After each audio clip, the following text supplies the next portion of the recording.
नमस्कार दोस्तों, स्वागत है आपका सीपी स्मार्ट क्लासेस में। दोस्तों, दैनिक रोजगार समाचार के साथ आज के वीडियो की शुरुआत करते हैं।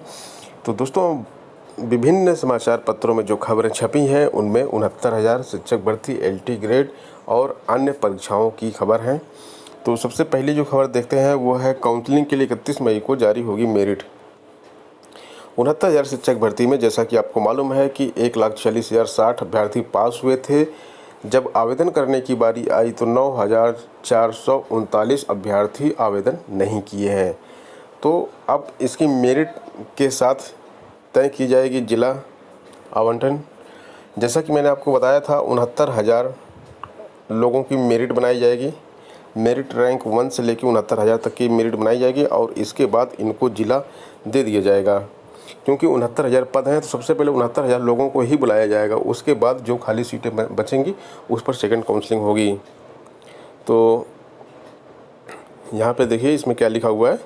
इसमें लिखा हुआ है कि भर्ती परीक्षा काउंसलिंग 31 मई को मेरिट जारी कर दी जाएगी। परीक्षा में सफल 1,46,060 अभ्यर्थियों में से 1,36,621 अभ्यर्थियों ने आवेदन किया। बेसिक शिक्षा परिषद की ओर से जारी निर्देश में कहा गया है प्रदेश के सभी 17 जिलों में काउंसलिंग की तैयारी चल रही है। काउंसलिंग 3 से 6 जून के बीच होगी। जिलों में सोशल डिस्टेंसिंग के नियम का पालन करते हुए काउंसलिंग की जाएगी। काउंसलिंग के लिए एक बार में 20 अभ्यर्थियों से अधिक को नहीं बुलाया जाएगा। प्रक्रिया के लिए एक टीम का गठन किया गया है जो काउंसलिंग में शामिल अभ्यर्थियों के प्रमाण पत्रों की जाँच करेगी। कौन कौन से प्रमाण पत्र लगने हैं उसके बारे में मैं आपको बता दूँगा। मेरिट के साथ तय होगा जिला, और इसमें लिखा हुआ है कि 31 मई को मेरिट जारी की जाएगी। उसी से पता चल जाएगा कि किसको कौन सा जिला मिला है। बेसिक शिक्षा परिषद ने स्पष्ट कर दिया कि काउंसलिंग में शामिल होने का मतलब यह नहीं है कि शिक्षक पद पर आपका चयन हो गया है। पहले चरण में 69,000 अभ्यर्थियों को ही काउंसलिंग के लिए शामिल किया जाएगा। खाली पदों के लिए दूसरे चक्र में काउंसलिंग कराई जाएगी। यहाँ पर देखिए, दूसरे चक्र में काउंसलिंग खाली पदों के लिए कराई जाएगी। पहले 69,000 लोगों को बुलाया जाएगा। तो 69,000 लोगों में से जो लोग ज्वाइन नहीं करेंगे, कौन लोग ज्वाइन नहीं करेंगे? जिनको कहीं और नौकरी मिल चुकी है वो लोग ज्वाइन नहीं करेंगे। तो उनके बाद जो खाली पद बचेगा, और वो पद भी जिस कैटेगरी में बचेगा, कैटेगरी भी यहाँ पर इंपॉर्टेंट है। अगर कोई पद एससी कैटेगरी में बचता है तो वहाँ पर जनरल कैंडिडेट को नौकरी नहीं मिल जाएगी। या ओबीसी में बचता है तो एससी को नहीं मिल जाएगी। तो इस तरह की चीज़ें होने वाली हैं।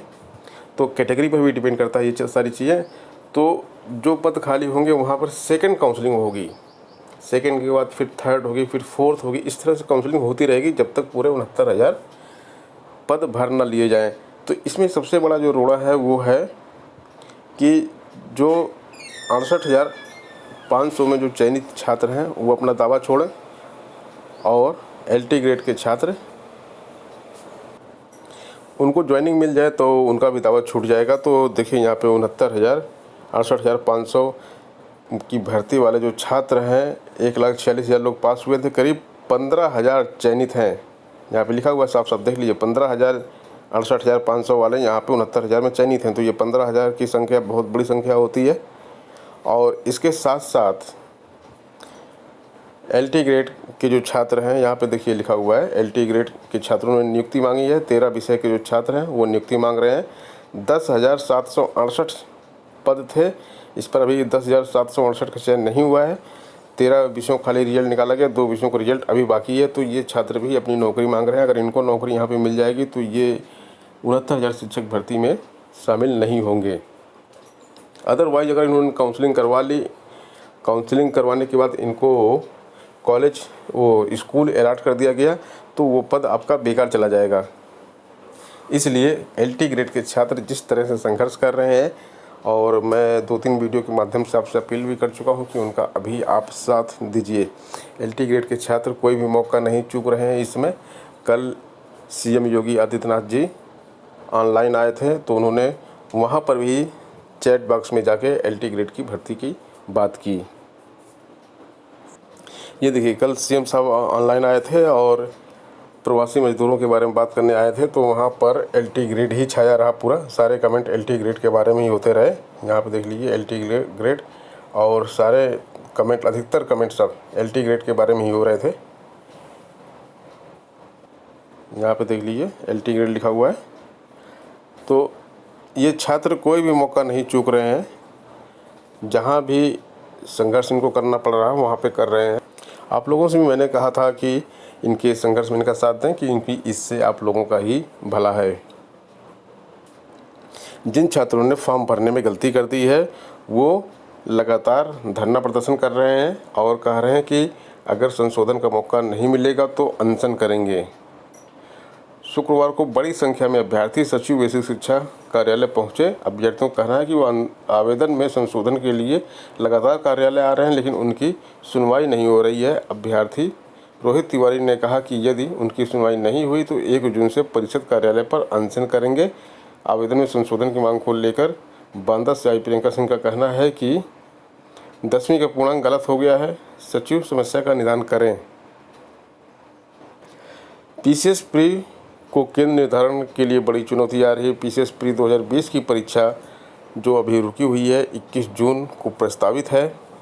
परीक्षा के लिए आवेदन की प्रक्रिया अंतिम दौर में है। आयोग के लिए सबसे बड़ी चुनौती परीक्षा केंद्रों का निर्धारण है।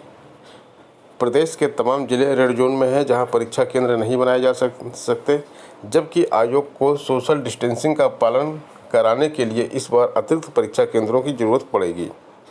पिछले 2019 की प्रारंभिक परीक्षा 19 जिलों के 1166 केंद्र में आयोजित की गई थी और इस परीक्षा के लिए 5.5 लाख अभ्यर्थियों ने आवेदन किया था। पीसीएस 2020 के लिए आवेदन की प्रक्रिया चल रही है और अब तक 4 लाख से अधिक आवेदन आ चुके हैं।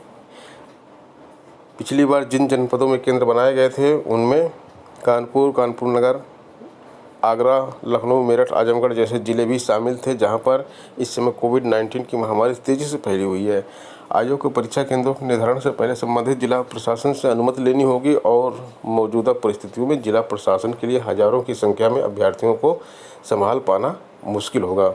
चुनौती सिर्फ इतनी ही नहीं है, परीक्षा के दौरान सोशल डिस्टेंसिंग का पूरा ध्यान रखना। इसके लिए आयोग को पिछली बार के मुकाबले अतिरिक्त परीक्षा केंद्रों की जरूरत पड़ेगी। साथ ही परीक्षा के आयोजन से पहले आयोग को यह भी देखना होगा कि रेड जोन में रहने वाले अभ्यर्थी परीक्षा में शामिल हो सकते हैं या नहीं।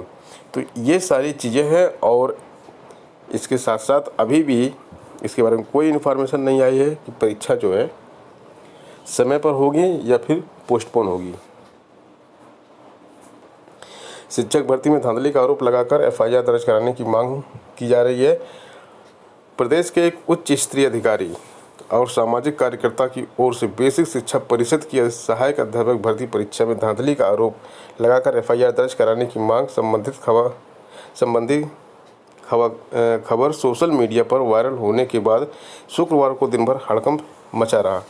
वायरल खबर में शिक्षक भर्ती परीक्षा में धांधली व्याप्त होने का आरोप लगाते हुए यह भी दावा किया गया कि सामाजिक कार्यकर्ता के पास इससे जुड़े तमाम सबूत हैं। यहाँ बात आपको बता दें, आईपीएस अमिताभ ठाकुर की हो रही है और इन्होंने कल एक न्यूज़ दिया था कि कर्नलगंज इंस्पेक्टर अरुण कुमार त्यागी किसी तरह की तहरीर मिलने की बात करने से इनकार कर रहे हैं। लेकिन कल सोशल मीडिया में ये पूरी खबर उठी थी कि आईपीएस अमिताभ ठाकुर ने कर्नलगंज, इलाहाबाद के कर्नलगंज में थाने में जाकर एफआईआर की है वहाँ पे और बताया है कि इसके पुख्ता सबूत उनके पास हैं। काउंसलिंग में आवागमन के लिए निर्देश जारी कर दिए गए हैं।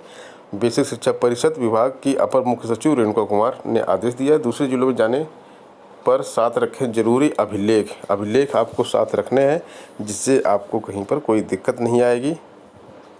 और जो 9,000 अभ्यर्थियों ने 69,000 शिक्षक भर्ती की परीक्षा छोड़ दी है, तो जो रेशियो है एक पद पर 2 छात्र का रेशियो था, अब वो 2 से कम हो गया। 2 से ज़्यादा था पहले, अब 2 से कम हो गया है। उर्दू शिक्षक भर्ती भी पूरी करने की मांग की जा रही है। बेसिक शिक्षा परिषद के प्राथमिक स्कूलों में 4,000 उर्दू अध्यापक भर्ती के आवेदकों ने भी नौकरी की मांग की है। 69,000 सहायक अध्यापकों की भर्ती शुरू होने पर TET pass Muallem रहबर Urdu association ने प्रधानमंत्री और राष्ट्रपति को पत्र लिखकर 3.5 साल पहले शुरू हुई भर्ती पूरी करने की गुहार लगाई है। कनीज अफरोज, कमरुल हसन, नाजिश, तस्मीन फातिमा, तहसीन साजिदा, निशात फातिमा आदि का कहना है कि 4,000 उर्दू भर्ती के साथ ही 12,460 सहायक अध्यापकों की भर्ती शुरू हुई थी। हाई कोर्ट के आदेश पे 12,460 भर्ती में 1/3 पदों पर नियुक्ति हो गई है, लेकिन उसी कोर्ट के आदेश के बावजूद उर्दू शिक्षकों की नियुक्ति प्रक्रिया शुरू नहीं हो सकी है। अगली सूचना सीबीएसई के छात्रों के लिए, अगर दूसरे सालों में परीक्षा देना चाहते हैं तो अपने स्कूल में आपको आवेदन करना है। 1 से 15 जुलाई के बीच हुए विषयों की होगी परीक्षा। प्रयागराज क्षेत्रीय कार्यालय में परीक्षा की तैयारी शुरू। 10वीं में 1,90,000 और 12वीं में 1,50,000 अभ्यर्थी थे। रीजन के तहत यूपी के 52 जिलों में बने थे 333 केंद्र। 15 फरवरी को शुरू हुई सीबीएसई की 10वीं 12वीं की परीक्षा। प्रयागराज रीजन के 52 जिलों में 333 केंद्र बनाए गए थे। 10वीं में लगभग 1,90,000 और 1,50,000 12वीं में पंजीकृत थे। प्रयागराज जिले में करीब 26,000 अभ्यर्थियों के लिए 23 परीक्षा केंद्र बने थे, लेकिन अब सभी स्कूलों में परीक्षा होगी। अभ्यर्थियों को पुलिस नहीं रोकेगी, आवागमन के नियम बना दिए गए हैं, क्योंकि जो 69,000 शिक्षक भर्ती की काउंसलिंग होगी उसमें पुलिस नहीं रोकेगी आपको। आप काउंसलिंग कराने के लिए जा सकते हैं। 4 तरह के अभिलेख आपको रखने होंगे। पुलिस प्रशासन यह अभिलेख देखकर संबंधित जिले में जाने देगा। बेसिक शिक्षा अपर सचिव रेणुका कुमार ने इस संबंध में सभी जिलाधिकारियों को आदेश निर्गत करा दिए हैं। कौन से 4 डॉक्यूमेंट होंगे? वो होंगे सहायक अध्यापक भर्ती परीक्षा का आवेदन पत्र, सहायक अध्यापक चयन नियुक्ति के लिए भरा गया आवेदन पत्र, 2 आवेदन पत्र, एक भर्ती का और एक ये, और आवेदन पत्र में अंकित पहचान पत्र, आवंटित जिले की सूची का प्रथम पृष्ठ जिस पर चयनित अभ्यर्थी का नाम अंकित हो। तो आपको जो जिला आवंटन होगा, पहला पन्ना, आपने जो आईडी लगाई है आवेदन के समय, वो आईडी आपके पास होनी चाहिए। और सहायक अध्यापक भर्ती का जो आपका आवेदन पत्र था, सहायक अध्यापक भर्ती का जो था शुरुआत में किया गया था उसका, और चयन का नियुक्ति के लिए भरा गया, चयन होने के बाद नियुक्ति के लिए जो आपने भरा था एप्लीकेशन, अभी जो भरा था, उसका प्रिंट आप सबके पास होना चाहिए। ये 4 डॉक्यूमेंट आपके पास होने चाहिए। आपको नहीं रोका जाएगा, आप जा सकते हैं काउंसलिंग करवाने। प्रवक्ता पद के अभ्यर्थियों ने मांगा अतिरिक्त समय। अभ्यर्थियों को अब ऑफलाइन भेजना होगा दस्तावेज, और समस्त दस्तावेज 16 जून तक आयोग के पास भेजने का निर्देश है। लॉकडाउन में भर्ती परीक्षाएं टल रही हैं, रिजल्ट भी लंबित हैं, नई भर्तियां निकल नहीं रही हैं। इसी बीच उत्तर प्रदेश लोक सेवा आयोग ने उत्तर प्रदेश विशेष अधीनस्थ शिक्षा सेवा पुरुष शाखा संवर्ग के अधीन प्रवक्ता राजकीय इंटर कॉलेज की श्रेणी परीक्षा 2015 के सफल अभ्यर्थियों से शैक्षिक दस्तावेज मांग लिया है। 16 जून तक आयोग भेजने को कहा गया है, लेकिन अभ्यर्थियों के सामने दिक्कत है कि ट्रेन व बसों का परिचालन नहीं हो रहा है। इसी स्थिति में हुआ है। आयोग अपना दस्तावेज कैसे जमा कराएं? अभ्यर्थियों ने आयोग से दस्तावेज भेजने की समय सीमा बढ़ाने की मांग की है।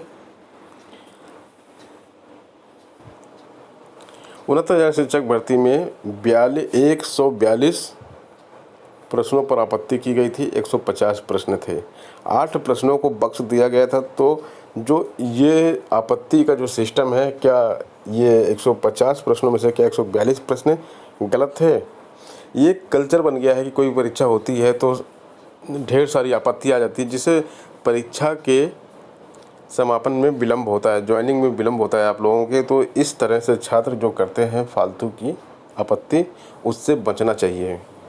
तो दोस्तों, ये थी आज की अपडेट। मिलते हैं नेक्स्ट वीडियो में नई अपडेट के साथ। धन्यवाद।